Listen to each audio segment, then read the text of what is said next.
ہم حضرت آدم کا جب قصہ پڑھیں گے نا تو ہمیں پتہ چلے گا کہ شیطان جو ہے نا اس کو جب سجدہ کرنے کے لیے کہا گیا، وہ بڑا عبادت گزار تھا، اسے فرشتوں کی لائن میں صفوں میں شامل کر دیا ہوا تھا، بہت زیادہ عبادت، کئی ہزار سال اس نے عبادت کی تھی اور بہت زیادہ عبادت گزار تھا، جس کی وجہ سے وہ اپنے جنات میں سے فرشتوں کی صف میں چلا گیا ہوا تھا۔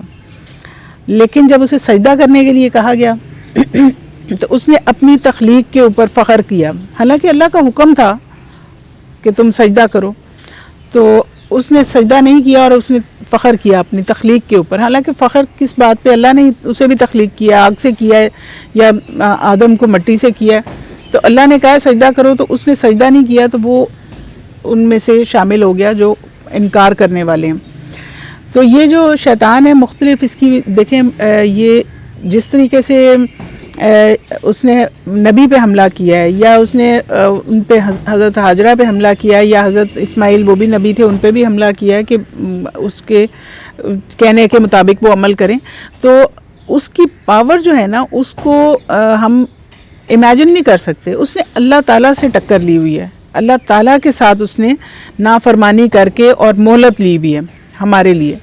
تو شیطان جو ہے وہ ہم اس کو بہت معمولی سی کوئی ایسے بات سمجھتے ہیں کہ نہیں کوئی بھی بات ہوتی ہے تو ہم کہتے ہیں نہیں یہ تو ہم کر رہے ہیں، شیطان تھوڑا ہی کہہ رہا ہے۔ تو شیطان کی پاورز اتنی ہے کہ وہ ہماری سوچ، ہمارے ہر چیز کو کنٹرول کر لیتا ہے، یعنی ایون کہ ہمارے سامنے ایک انسانی شکل میں آ سکتا ہے، ہمارے خواب میں آ سکتا ہے، کچھ بھی بن کے آ جائے خواب میں ہمیں بتائے اور ہم پریشان ہو جائیں کہ ہم نے تو خواب میں یہ چیز دیکھی ہے۔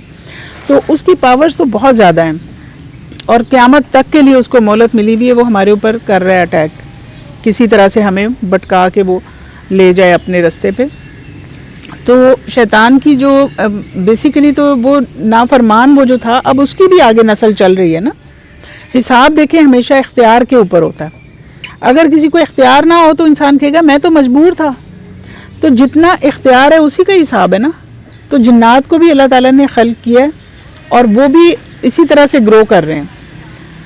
یہ جیسے ہمیں آیت میں ملتا ہے وَمَا خَلَقْتُ الْجِنَّ وَالْإِنسَ إِلَّا لِيَعْبُدُونَ، میں نے اپنی عبادت کے لیے ان کو خلق کیا، اس کا مطلب ہے ان کو اختیار ہے وہ عبادت کریں۔ تو اسی وجہ سے جو نافرمانی کریں گے تو یہ کہا گیا کہ تم یعنی جنت کے راستے سے پہ چلو اور جہنم سے بچو۔ یہ جو ساری چیزیں ہیں نا اسی وجہ سے ہیں کہ ہم جہنم سے بچ جائیں کسی طرح سے۔ اور اس میں کون کون ہوں گے؟ اس میں اس کا جو ایندھن بننے والے ہیں وہ انسان اور پتھر۔ تو یہ جو جنات ہیں یہ بھی اس کے یعنی ان کا حساب کتاب ہے، یہ نہیں ہے کہ وہ ایسی مخلوق ہے، لیکن ہمیں جتنا بتایا گیا ہے بس ہمیں اتنا ہی سمجھنے کی ضرورت ہے، اس میں اتنی تحقیق کرنے کی ضرورت نہیں ہے کہ ہم اسی کے پیچھے لگ جائیں کہ جنات ہوتے کیا ہیں۔ نیگیٹو ہوتے بھی ہیں، پازیٹیو بھی ہوتے ہیں، مسلمان بھی ہوتے ہیں اور غیر اسلام میں بھی ہوتے ہیں، لیکن ہمیں صرف اتنا سمجھنے کی ضرورت ہے کہ جو جنات ہیں، یہ شیطان جو ہے یہ بھی ایک جن تھا۔ تو وہ ابلیس جو ہے وہ ایک خاص کریکٹر تھا جس نے سجدہ نہیں کیا۔ شیطان ایک نیگیٹو پاور کو کہا جاتا ہے، شیطانی کہتے ہیں نا، کیفیت ہے یا پھر کسی میں بھی آ سکتی ہے۔ ایگزیکٹلی۔ اللہ تعالیٰ ہمیں توفیق دے کہ ہم اس سے بچ کے صحیح راستے پہ چل سکیں۔